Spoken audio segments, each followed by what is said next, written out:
Okay, so what's the best tool for mapping out a funnel, and why is that the best tool? We're using Funnelytics, but if you're using Miro, for example, or even Google Drawings, I think it's all fine. We like Funnelytics because it allows us to paste the URL of a certain page, and it then creates a snippet of it. So you can visually see how your funnel actually looks, Hmm. which is a cool thing to have. So yeah, we like that. So, how do we actually do it? What's the process that we go through when we are mapping the funnel out?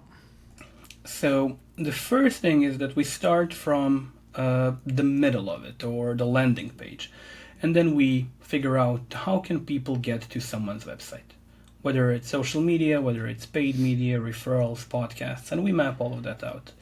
Then we figure out what all of the lead magnets are, and we point arrows to them. So what lead magnets are accessible via YouTube, what lead magnets are accessible via Facebook, organic traffic, what happens there, what happens with organic traffic on blogs and blog pages, are there lead magnets there?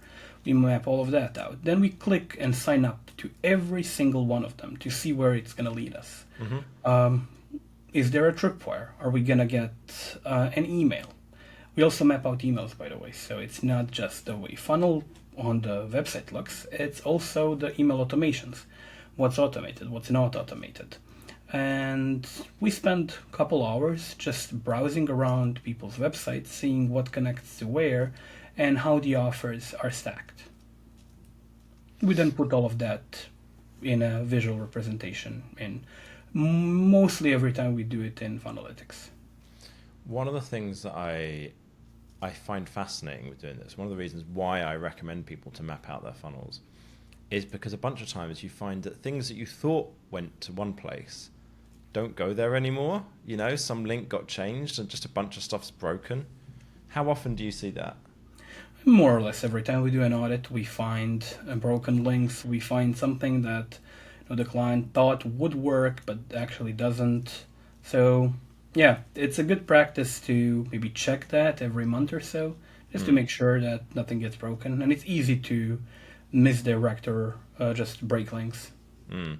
It's funny. I hired somebody recently to do an audit of my personal brand, and so they're going through the website and clicking all the links, and it turns out some of them are broken. So what's happened is we've got links on our website through to a Forbes article that I wrote, or that quotes me, or a podcast that I'd done for niche pursuits, what have you. And some of those other sites have changed their links. And so it wasn't that we changed the links, they changed the links, but we were linking to the old page. And so it just goes to a 404 if you go there. I was just like, man, that's like, it's so easy for that kind of thing to happen. So easy. Yeah, and it's important to have a process. I mean, we preach that, we don't really have one ourselves. But yeah, you should definitely have it. We are gonna have it from now on.